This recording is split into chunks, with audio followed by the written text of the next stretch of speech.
안녕하세요. 돈이 되는 5분 이야기 도노의 김수작입니다. 자본주의 사회에서 돈으로 해결되지 않는 것이 없다라는 말들을 많이 하죠. 그런데 과연 그럴까요? 물론 돈이 모든 것을 해결해 줄 수 있는 아주 중요한 요소인 것은 분명합니다. 그러나 이러한 거래 만능의 시대에도 돈으로 해결할 수 없는 것들이 있는 것이죠. 불평등은 돈으로 살 수 없는 것들이 많아질수록 부자와 빈자의 격차가 나타나고 있는 것이죠. 부자들은 인도의 여성을 대리모로 해서 서비스를 받고 싶으면 막 약 6,250달러를 내면 가능하다고 합니다. 그리고 교도소 감방에서도 비교적 자유로운 면회를 할 수 있고 업그레이드 할 수 있다고 합니다. 그리고 미국 이민의 조건도 돈이 많으면 가능한 것이죠. 부패는 불법으로 겉으로 나타나기 어려운 음침한 거래에서 나타나기 쉬운 것이죠.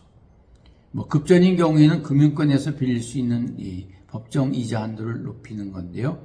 그리고 제약회사의 약물 안정성 실험 대상에서 위해서 몸을 돈으로 살기도 하는 것이죠.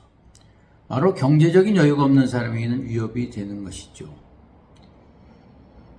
여러분이 이렇게 묻습니다. 자동차에서 이제 무거운 짐을 내리는 상황이었는데 이때 지나가는 길거리 사람에게 도움을 요청합니다. 이럴 때 첫째 방안은 혼자 들 수 없으니 좀 도와주실 수 없겠습니까? 이렇게 공손한 태도를 하고 있죠. 정중한 부탁을 하고 있죠. 다른 하나는 1달러를 드릴 테니 거들어 주세요. 이렇게 부탁합니다. 당신이라면 어떤 이 요청에 더 응대할까요?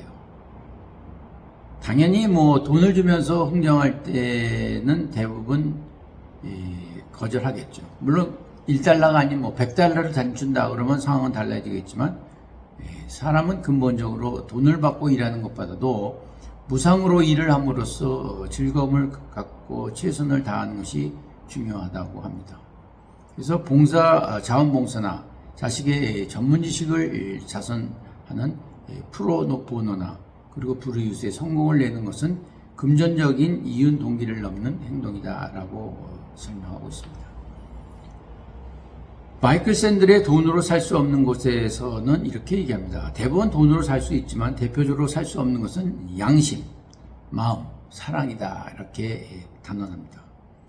돈으로 다른 사람의 머리를 빌릴 수 있지만 순수성은 살 수 없죠. 돈으로 여행은 할 수 있지만 추억은 불가능하고 돈으로 쾌락은 얻을 수 있지만 사랑은 불가능하다라고 보고 있습니다.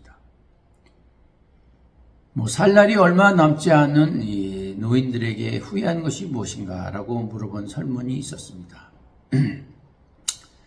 높은 명예와 인기를 누렸었으면, 더 많은 섹스를 했으면, 돈을 더 많이 벌지 못했으면 이런 것이 아닐까라고 보통 생각하지만 사실은 그렇진 않습니다. 자신에게 솔직하지 못했고 자신에게 아등바등 살 필요가 없음에도 불구하고 불안감으로 살았던 것을 후회한다고 하고 있습니다. 돈의 힘은 매우 강하죠. 정상이나 명예나 지위를 누린 사람에게는 굉장히 더욱더 갈급하지만 그러나 시간이 되면 특히 헛된 것이라는 생각이 듭니다. 특히 돈은 욕심은 한도가 없기 때문에 더 벌면 벌수록 더 벌고 싶은 거죠. 그리고 돈을 많이 갖고 있는 사람은 돈을 어떻게 하면 잃지 않을까 하는 걱정으로 오히려 더 민감해진다고 하고 있습니다. 지금은 좀 그렇지 않습니다. 소확행이라는 것이 유행한 적이 있죠. 작지만 확실한 행복. 바로 막 구운 따뜻한 빵을 손으로 뜯어먹고 햇빛에서 내리는 테라스에서 음악을 듣고 떨어지는 낙엽을 보면서 추억에 잠기고 어려운 친구에게 손편지를 하고 정성껏 음식을 이웃과 나눠 먹고 일상 속에서 하는 그런 기쁨이 아무리 이 자본주의가 활성화되고 만개했다 하더라도 이 기쁨을 대체할 수는 없지 않나 생각되고 있습니다. 바로 돈으로 살 수 없는 마음과 정성과 기쁨을 저와 함께 누려보시죠.